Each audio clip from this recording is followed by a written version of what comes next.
mais uma vez nessa noite maravilhosa que Deus nos deu, onde o Espírito Santo está aquecendo os nossos corações, porque o frio está querendo fazer o contrário com o nosso corpo, né?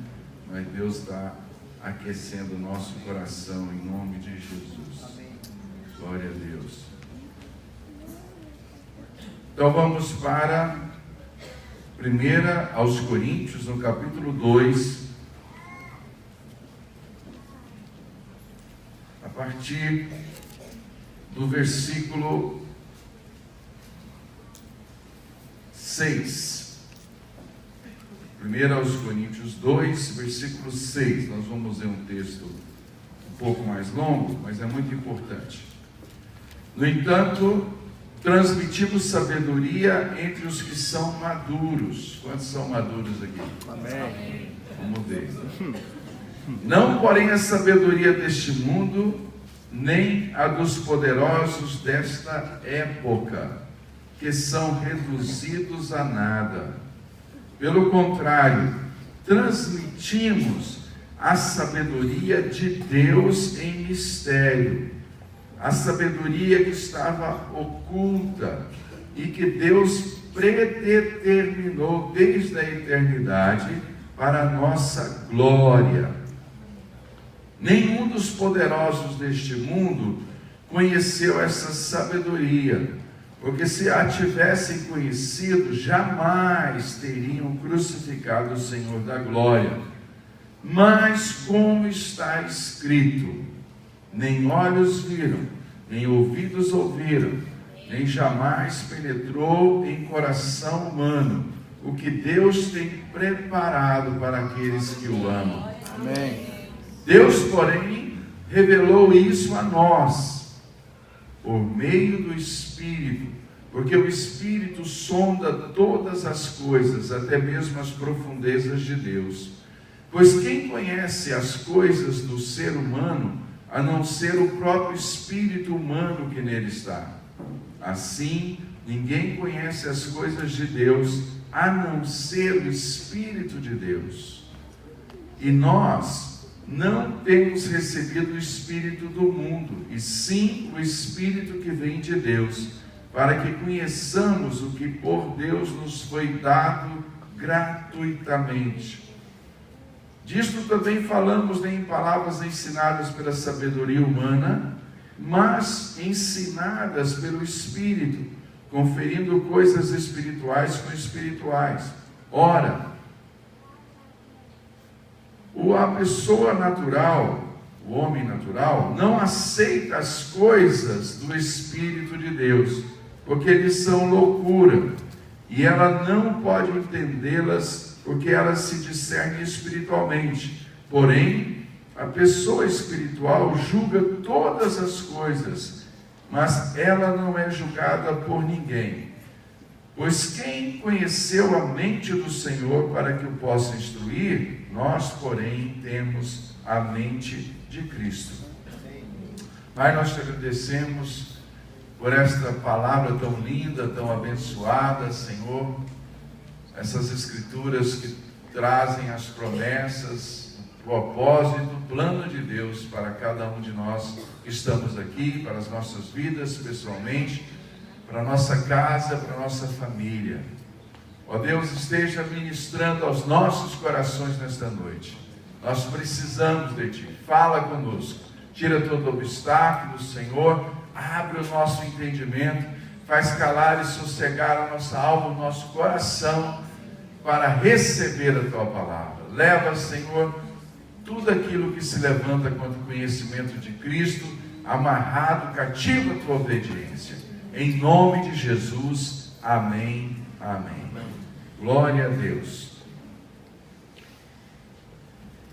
Irmãos, esse texto tremendo diz que nós temos que observar o que está escrito, mas como está escrito. Jesus sempre disse isso, até mesmo na cruz ele disse: para que se cumprisse, até mesmo na sua morte, quando ele foi traído, quando ele sofreu, quando ele deixou de ir a algum lugar para ir para outro, ele dizia, para que se cumprisse as Escrituras. É importante nós entendermos que as Escrituras foram ditas e escritas para se cumprirem. Uma escritura que não se cumpre é uma escritura com E minúsculo. Toda a escritura foi feita para se cumprir. Na minha vida e na sua vida, na igreja, no propósito de Deus, no reino de Deus. Escritura que não se cumpre não é escritura. Por isso, Paulo diz como está escrito, mas como está escrito. Ele está citando um texto de Isaías, capítulo 64, que fala estas mesmas palavras desse versículo e acrescenta algo muito importante, que Deus trabalha para aqueles que nele esperam. Amém. Que coisa, né? Deus trabalha para aqueles que nele esperam. E hoje eu quero dizer para você que não somente Deus trabalha para aqueles que neles esperam, mas Deus trabalha naqueles que nele esperam.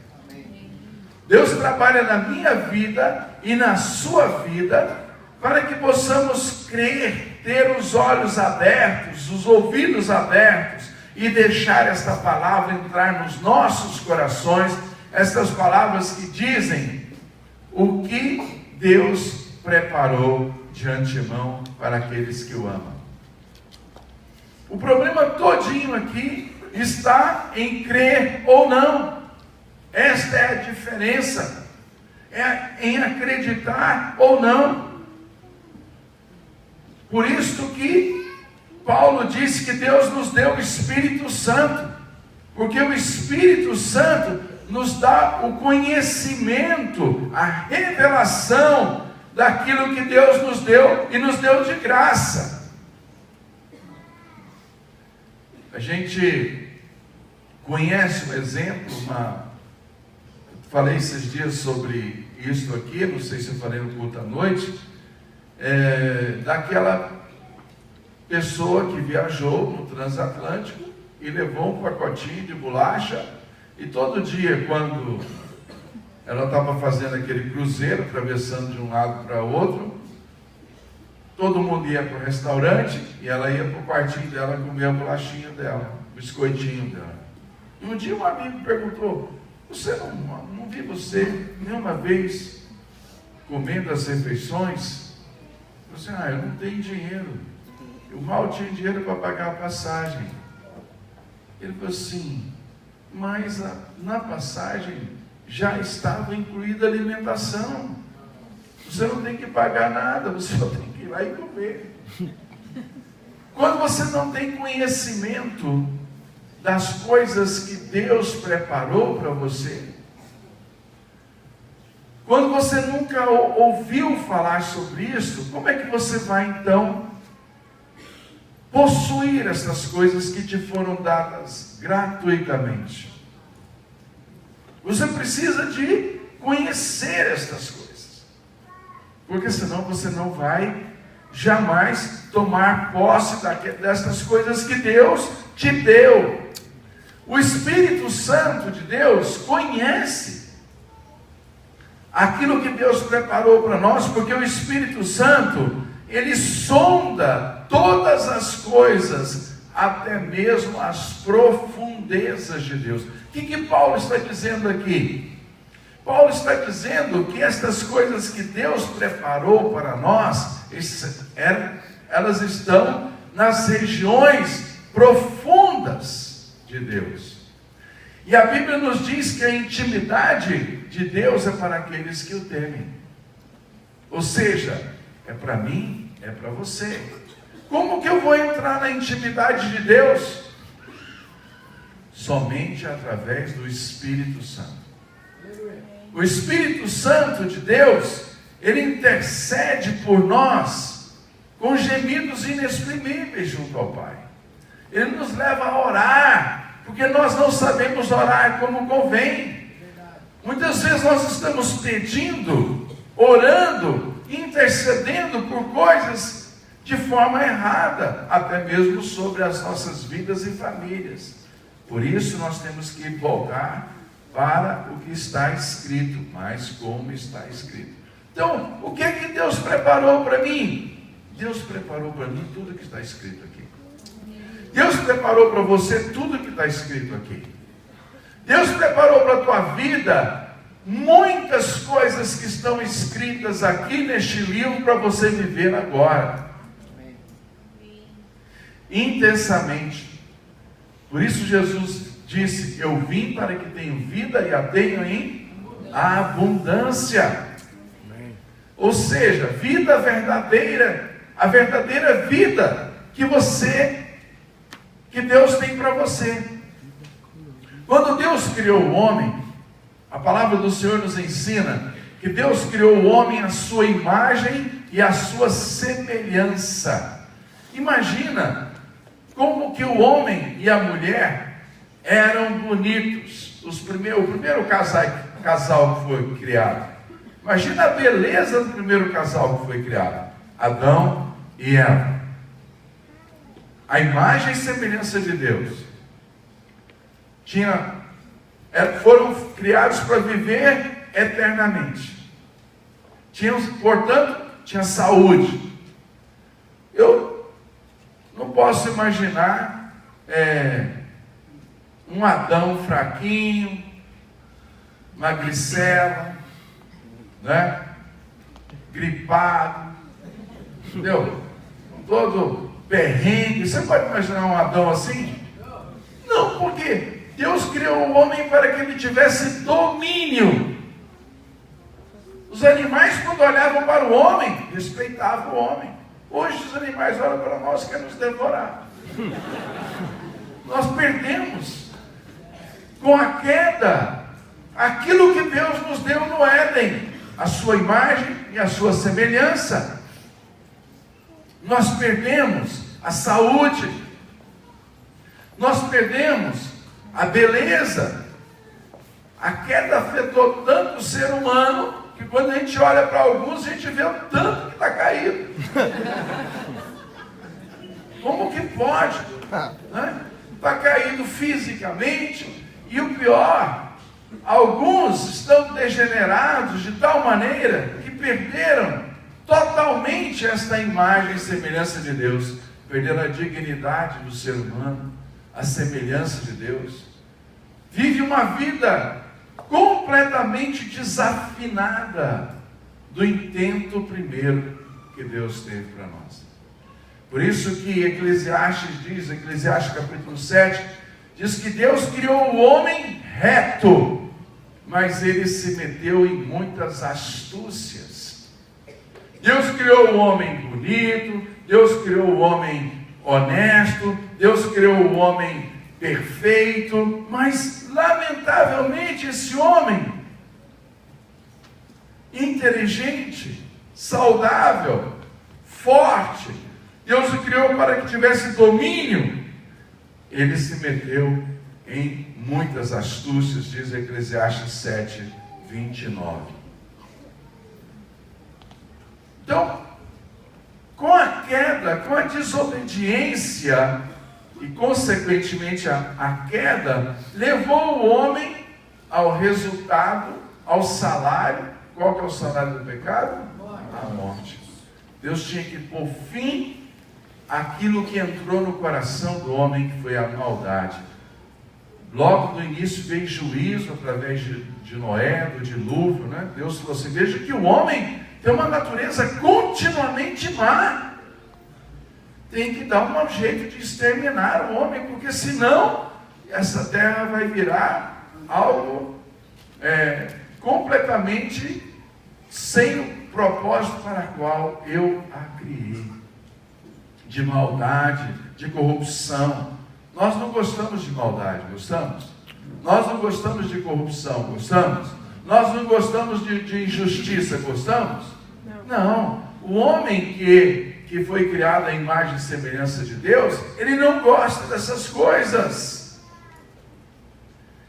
Mas a queda, ela foi destituindo o homem destas virtudes da glória de Deus. Por isso Paulo diz que todos pecaram, destituídos estão da glória de Deus. Imagina aquela glória que nós tínhamos no Éden. Com a queda, o homem foi perdendo, e muitas pessoas hoje perderam tanto a presença de Deus nas suas vidas, que vive uma vida de depressão, de angústia, vive uma vida que tem que procurar um pouco de satisfação, aonde não tem, ou se tem, é uma satisfação apenas física, mas não é uma satisfação verdadeira, não é uma vida verdadeira.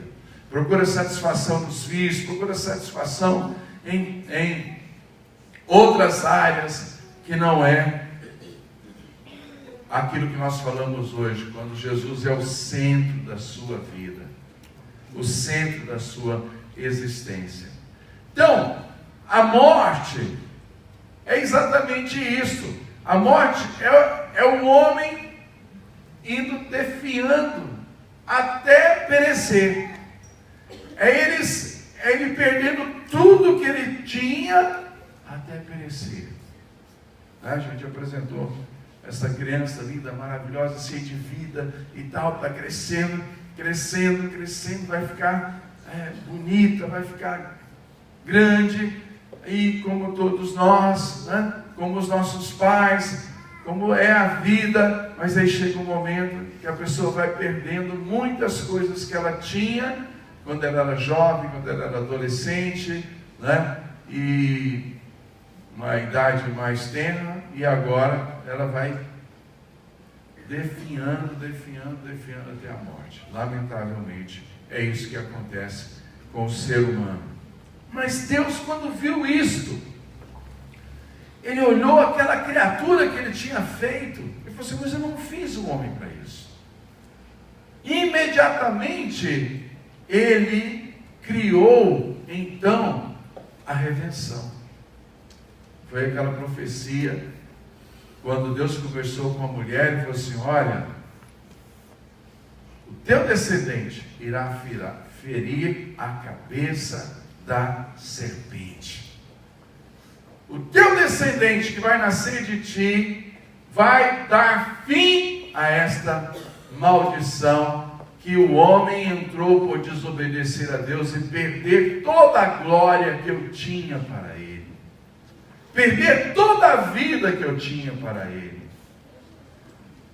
Perder a esperança, perder a paternidade de Deus, perder a presença de Deus. Não, eu vou enviar o teu filho que vai pisar na cabeça da serpente.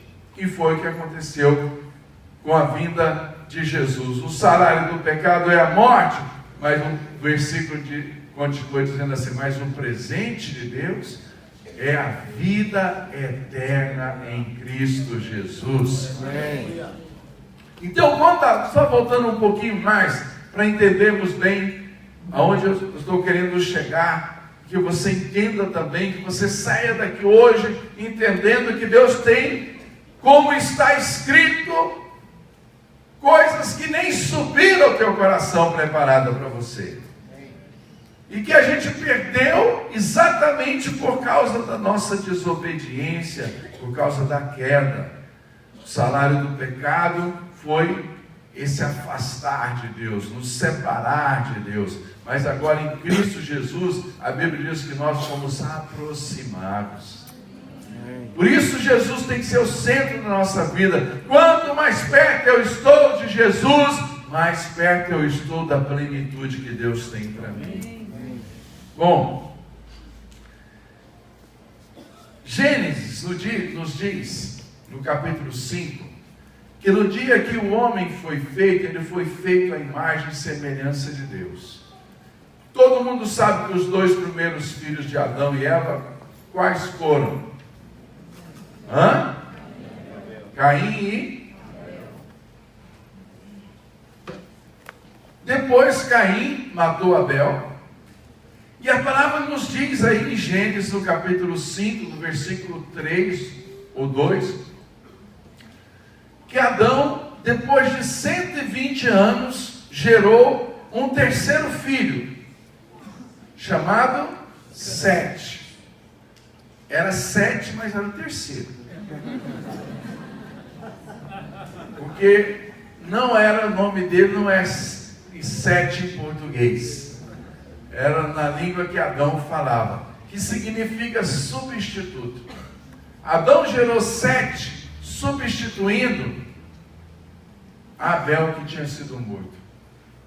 E a palavra de Deus diz que 7 nasceu à imagem e semelhança de Adão. Olhem lá para mim, por favor.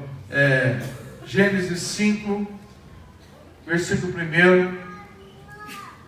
Este é o livro da genealogia de Adão. No dia em que Deus criou o homem, a semelhança de Deus o fez. Então, o homem foi feito à semelhança de Deus, pleno, bonito, saudável, inteligente. Imagina a inteligência do homem, né? O homem, você lê o livro de Jó. O livro de Jó foi um dos primeiros livros a ser escrito, e você vê aqueles homens falando sobre astronomia, falando sobre mistérios que a ciência tem comprovado agora. Naquela época, nos primeiros anos, dos primeiros homens criados à imagem e semelhança de Deus, eles tinham a inteligência de Deus na vida deles.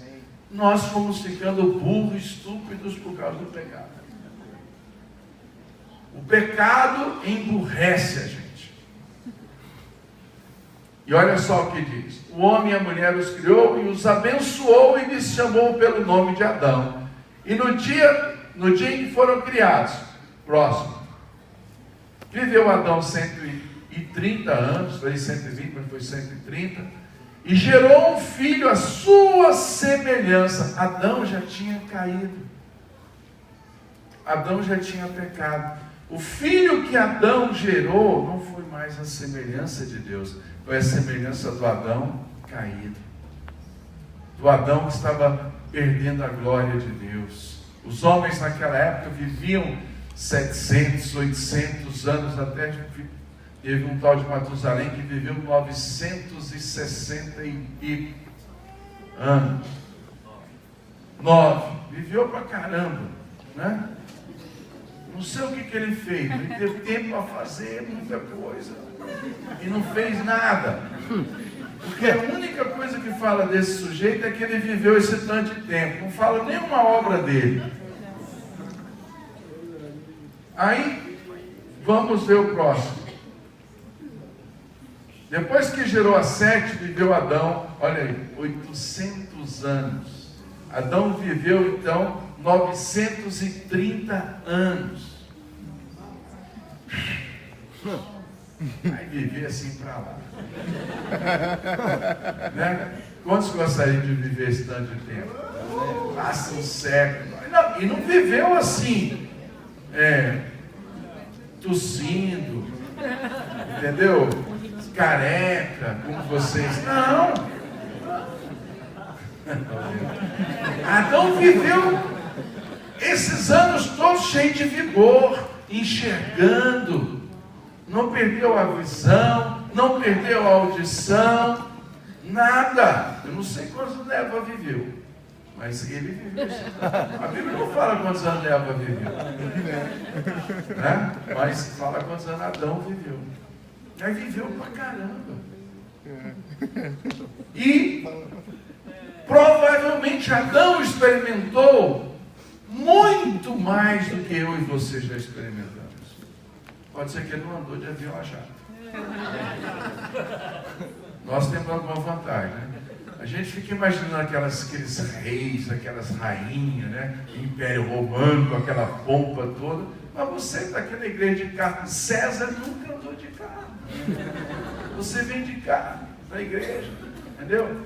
Você tem hoje um trato. Você vai arrancar o dente de anestesia, naquela época não tinha nada disso, era tudo na marra, né?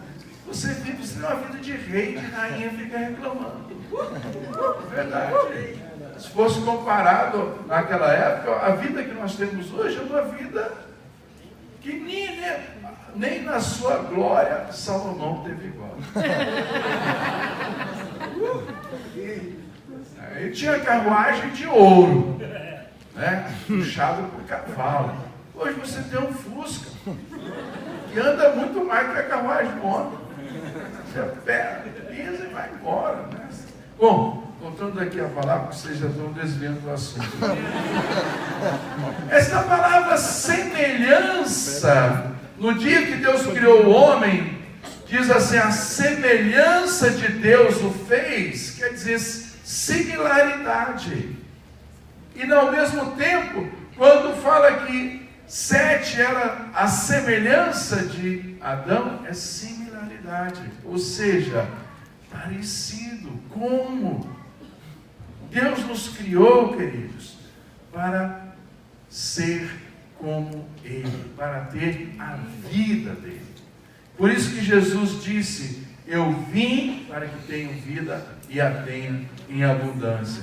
Então, a decadência foi se instalando através do crescimento da maldade no coração do homem, e Deus falou assim, não tem como terminar com a maldade a não ser com a morte. A morte foi instalada para dar fim à maldade. E aí, você tem a vida eterna quando? Quando você nasce de novo. E como é que você pode nascer de novo? Somente através de Jesus. Ninguém nasce de novo para ter uma velha vida. Todo mundo nasce de novo para ter uma nova vida. Todo mundo nasce de novo para ter o Espírito Santo morando em si. Todo mundo nasce de novo para viver conforme as Escrituras diz. Todo mundo nasce de novo para ser restaurado à imagem e semelhança de Deus. Amém. O que Deus fez então por mim e por você, enviando Jesus Cristo, Ele nos restaura para que possamos ser o que nós iríamos ser se não tivéssemos comido da árvore do conhecimento do bem e do mal. Se tivéssemos comido da árvore da vida, pessoas plenas. O pecado entrou através de um homem e passou para todos. Entrou, o homem morreu, todos nós morremos. Mas a Bíblia diz que o dom da vida também entrou através de um homem, Jesus Cristo, e passou para todos aqueles que creem nele. Assim como a consequência do pecado nos destruiu, nos matou, nos destituiu da glória de Deus, das bênçãos que são escritas para nós, e nos condenou ao inferno, à morte eterna, o Filho de Deus veio e nos deu tudo de volta. Amém. Mas com uma nova mentalidade, com um novo espírito. Não no velho homem, mas o novo homem criado à imagem e semelhança de Cristo.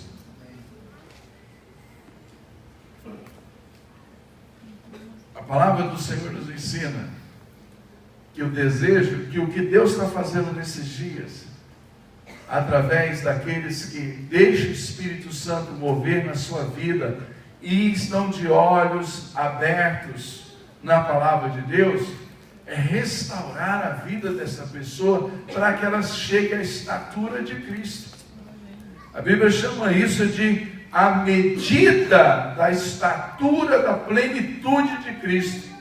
Cristo foi o homem mais pleno que viveu nesta terra. Se você quer saber o que Deus tem para você, Ele quer que você seja como Ele foi. Amém. Meu Pai. O que é que Deus tem preparado para aqueles que o amam? Vou lhe dizer em uma frase: ser igual a Jesus. Amém. Agora você vai pensar, apenas ser igual a Jesus, no sentido de pregar como Jesus, no sentido de ter autoridade como Jesus tinha, no sentido de ter poder espiritual como Jesus tinha, fé como Jesus tinha. Sim, isso também, mas também no sentido de saber quem você é. Jesus sabia quem Ele era.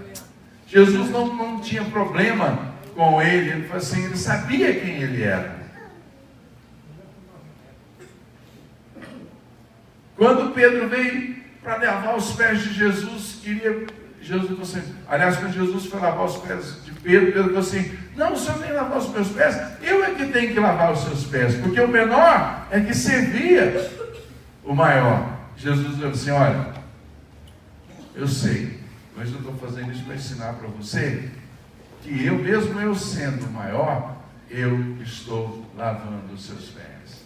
Porque isso não me abala nada. Eu sei quem eu sou. Eu sei quem eu sou, eu sei o que eu vim fazer aqui, eu sei por que eu estou aqui. O que vai fazer você acordar amanhã de manhã com esperança, com fé, com razão para viver, é o que Deus está fazendo na tua vida. Deus não completou ainda, Deus continua trabalhando para que você seja o que Ele tem preparado. Amém. E Ele tem muito mais do que nós pensamos, muito mais do que nós pedimos. Deus pode e quer fazer muito mais. Por isso que nós estamos falando sobre esse texto. Mas como está escrito, queridos, muitas vezes as pessoas ficam ouvindo a sabedoria deste mundo, o que as pessoas estão dizendo neste mundo. A sabedoria deste mundo é loucura para Deus. Você não pode ficar olhando para a sabedoria deste mundo. Paulo está dizendo aqui, transmitimos sabedoria entre os maduros. Por que ele disse isso? Porque ele fala aqui no capítulo 3, no versículo 1, que ele, neste momento, ele não... Olha só o versículo 1. Eu, porém, irmãos, não pude falar a vocês como a pessoas espirituais, e sim como a pessoas carnais, como a crianças em Cristo.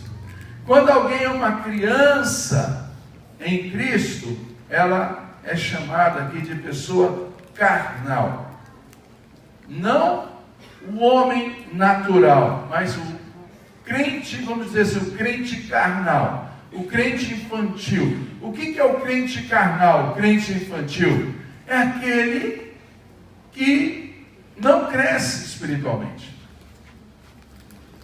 A gente nasce criança, na fé também, mas com o passar do tempo, você precisa de parar de fazer o que Paulo diz aqui, ó, eu lhes dei leite para beber, e não pude alimentá-los com comida sólida, porque vocês ainda não podiam suportar. A criança você não pode dar um pedaço de picanha para ela, ela não suporta.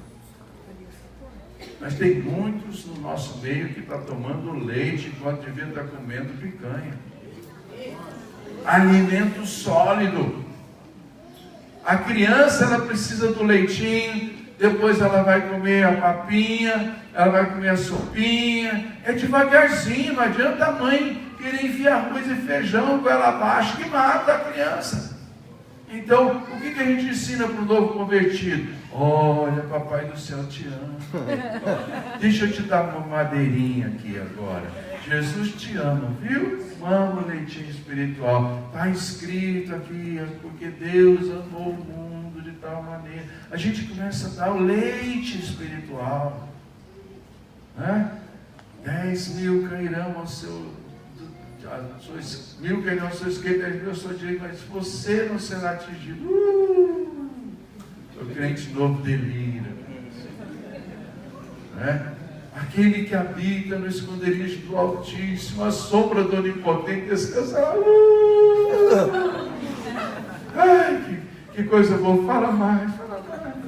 Dá mais desse leite que eu quero. Né? O Senhor é meu pastor e nada me faltará.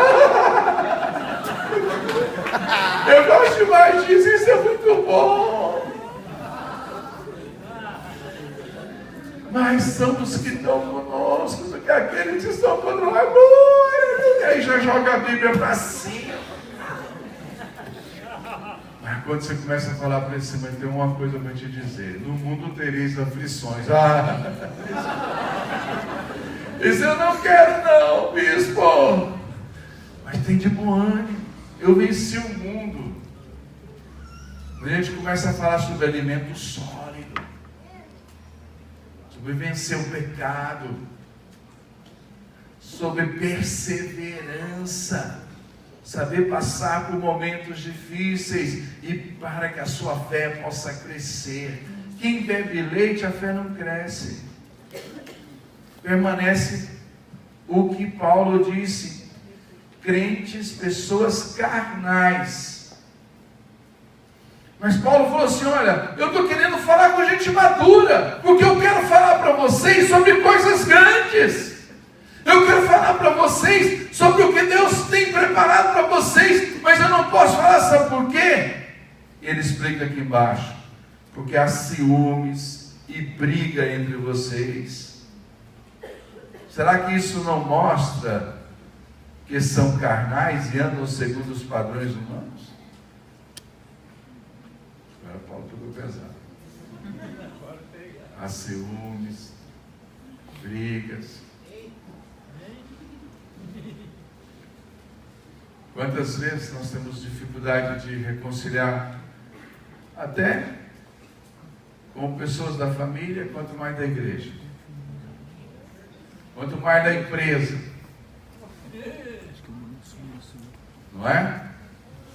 A gente tem essa dificuldade, machucou, me feriu, e a gente vê alguém ser promovido, aí você dá glória a Deus, então você é maduro. Mas a pessoa fica com ciúmes. Por que não foi eu, Senhor? Estava orando, ó Deus. Estava orando para aquela moça, apareceu um outro muito mais feio do que eu. Destituído da tua glória. Eu que já fui restaurado, creio na palavra. E não é que ela, bandida, acabou indo para ele. Como pode uma coisa dessa, Senhor? Isso não é justo. O que significa isso? Criança espiritual.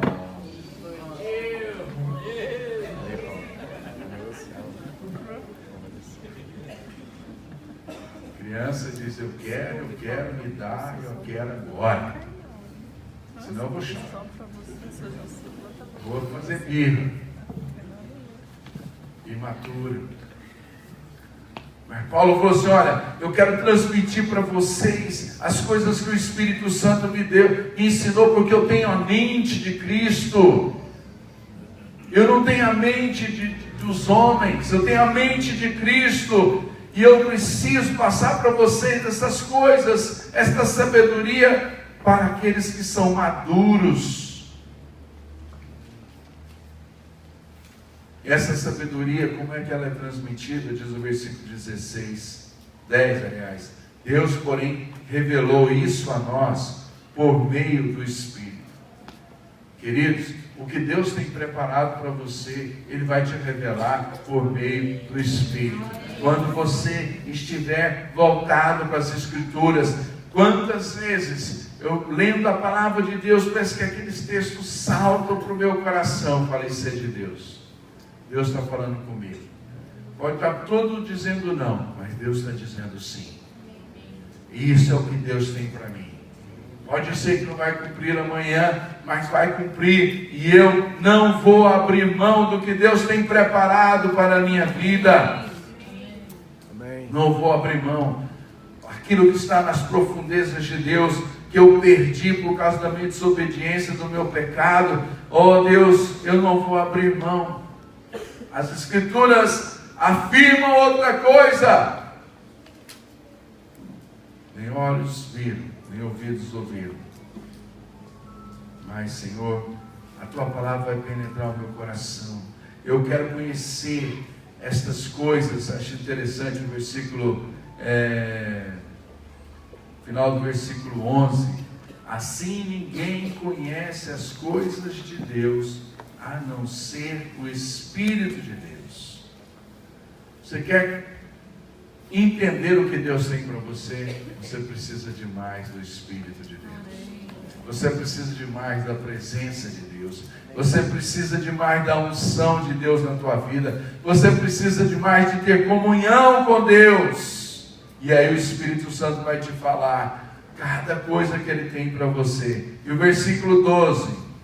E nós não temos recebido o Espírito do mundo, e sim o Espírito que vem de Deus, para que conheçamos o que por Deus nos foi dado gratuitamente.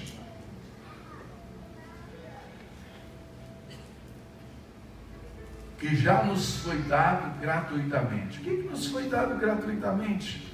Efésios capítulo 1, versículo 3 diz: bendito seja o Deus e Pai de nosso Senhor Jesus Cristo, que já nos abençoou com todas as sortes de bênçãos espirituais nas regiões celestiais. Eu disse aqui esses dias sobre, e eu queria finalizar falando sobre isso mais uma vez, usar o mesmo exemplo, sobre a vida de um homem no Velho Testamento chamado Jabes. Jabes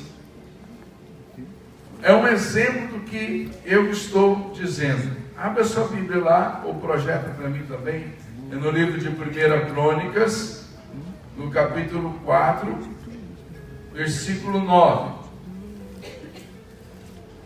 Diz assim, alguns falam Jabes, né, outros Jabes, eu preferi Jabes.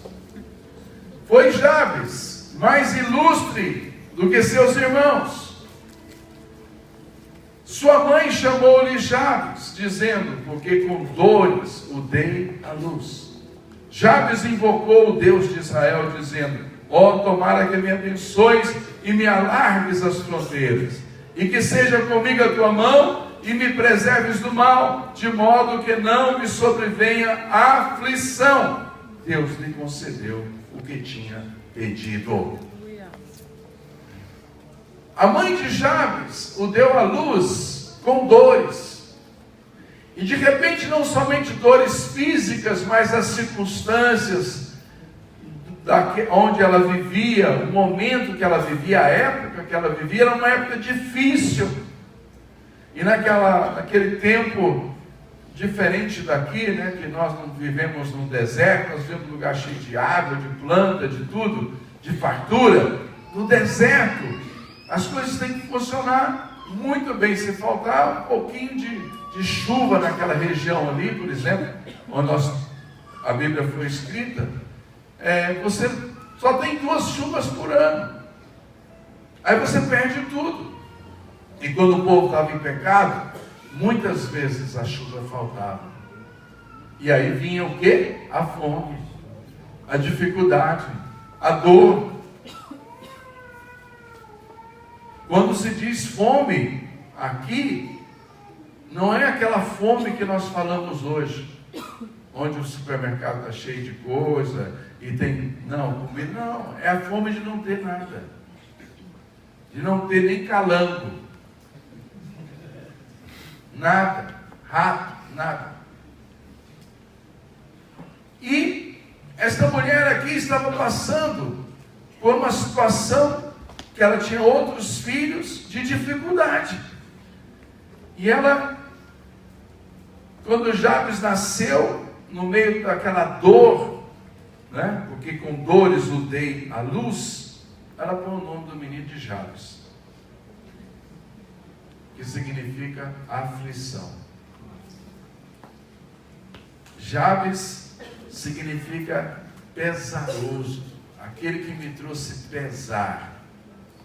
Nossa, esse menino devia ser complexado para burro, né? Meu Deus do céu! Como é que me põe um nome desse na minha? Como é que você chama? Eu chamo aflição. Está passando o guri, afliçãozinha, vem cá. Olha que coisa. Né? Eu ainda brinco aqui de vez em quando, né? Mãe que põe o nome da filha de Maria das Dores, uma coisa parecida, né? Vem cá, você, ó, Judas Iscariotes. Tem mãe que não tem cabeça, põe qualquer nome no filho, né? E esse aqui se chamava o nome da realidade que ela estava passando. Naquela época era assim, você não punha o nome, deixa eu ver, o Vanderlei Cardoso, Roberto Carlos, Alain Delon. Hoje é assim que as pessoas pegam um artista de televisão e põe nome. Não, naquela época não. Era o nome da situação, o nome profético que a pessoa ia ter. né? O que queria ser. E aqui o rapazinho chamava Pesar. Nossa, esse aí foi difícil. Olha essa peste. O que foi ter essa peste? Imagina aquela criança como ela não sentiu, né? A vida inteira chamando ele de aflição. Só que esse Jabes, diz aqui a palavra, que ele não aceitou isso, ele foi mais ilustre do que os seus irmãos, ou seja, os seus irmãos que nasceram na mesma cidade, que comiam da mesma comida, que passavam pelas mesmas dificuldades, foram nas mesmas escolas, tomaram os mesmos ônibus naquela época que não tinha, tudo isso. Eles fazem parte das mesmas crises juntos e ficaram todo mundo numa boa. Mas já falou assim, essa coisa está errada, não é isso que Deus tem para mim. Por quê? Como é que Jabes teve essa revelação? Ele teve essa revelação em cima do mesmo princípio que nós acabamos de ler aqui em 2 Coríntios, como está escrito. Não está escrito isso. Esse Deus de Israel não é esse Deus da desgraça que a minha mãe está pondo na minha vida. Esse Deus de Israel não é esse Deus pesaroso, não é esse Deus rancoroso. Não, esse Deus de Israel nos tirou do Egito e nos deu uma terra, nos deu possessão, nos deu bem, nos deu leite e mel. É o Deus de Isaac, de Abraão, de Jacó. E eu vou invocar esse Deus, porque esse Deus é poderoso, aquele que criou o céu e a terra. Eu não vou aceitar ser isso que a minha mãe quer que eu seja. Eu não vou aceitar esse estigma. Eu não vou aceitar esse bloqueio que a minha mãe colocou na minha vida, no mundo espiritual, que eu devo ser dessa maneira. Não, Deus não quer isso para mim. E Jabes invocou o Deus de Israel. Amém.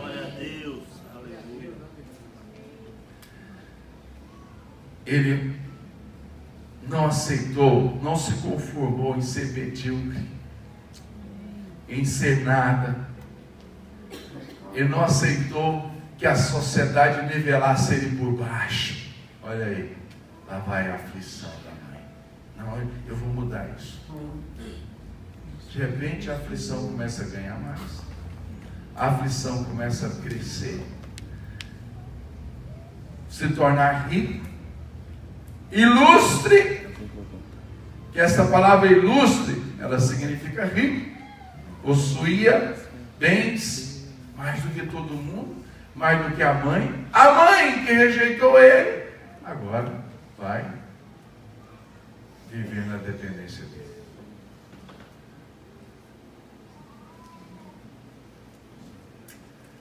Quantos nesta noite estão entendendo que você precisa procurar o que está escrito sobre a tua vida? Jesus disse uma vez, quando ele disse, eu e o Pai somos um, imediatamente queriam matar ele, porque ele disse que era um com o Pai. Olha só, ninguém nunca tinha dito isso. Ele diz, eu e o Pai somos um. Imagina, porque vocês estão querendo me apedrejar, o que eu fiz? Porque você está se jogando ser igual a Deus, está se fazendo ser igual a Deus. E ele falou assim, peraí, o que está escrito? Não está escrito, a quem foi dirigidas as escrituras? Vós sois deuses? E as escrituras, João 10, Jesus diz, não podem falhar. Sabe o que eu estou querendo dizer para você, querido? As escrituras foram feitas e direcionadas para mim e para você. Nós somos filhos de Deus, sim. Nós temos em nós o Espírito Santo de Deus, sim. Nós fomos adotados para ter a mesma herança de Jesus, sim. E nós também vamos estar vivendo com Deus eternamente, sim. E Deus quer nos dar toda a qualidade de vida que Ele deu para Jesus, sim.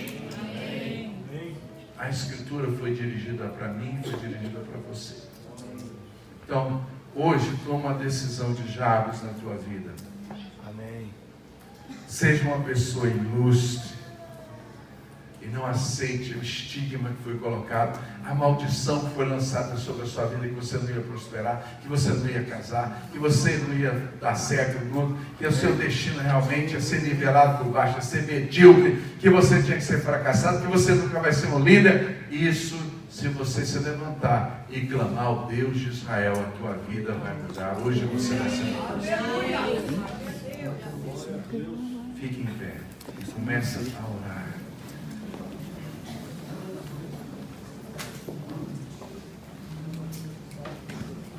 Oh, dá-me teu espírito agora, Senhor. Mais dele. Nós não queremos receber essas informações que vêm da sabedoria secular, que não podemos isso, que não podemos aquilo, que família não é isso, que família não é aquilo, que felicidade não é isso, que felicidade é outra coisa, que isso é ser retrógrado, que isso é ser bitolado, que isso é ser carola, qualquer coisa. Senhor, nós não queremos ouvir isso, Senhor. Nós queremos ouvir o que a sabedoria de Deus diz para os maduros, para os experimentados. Oh, Pai, esta palavra maduros, querida, ela significa experimentados. Deixa você se passar pelas situações, crescer, experimentar coisas novas, experimentar novas experiências, crescer na fé, não ser medíocre, mas crescer em Deus, crescer na palavra, no conhecimento de Deus, não aceitar que aquilo que alguém ou alguma circunstância carimbou a tua vida e tentou te bloquear. O bloqueio é rompido pela fé no amor de Deus, na palavra de Deus, na verdade de Deus escrita para você. Oh,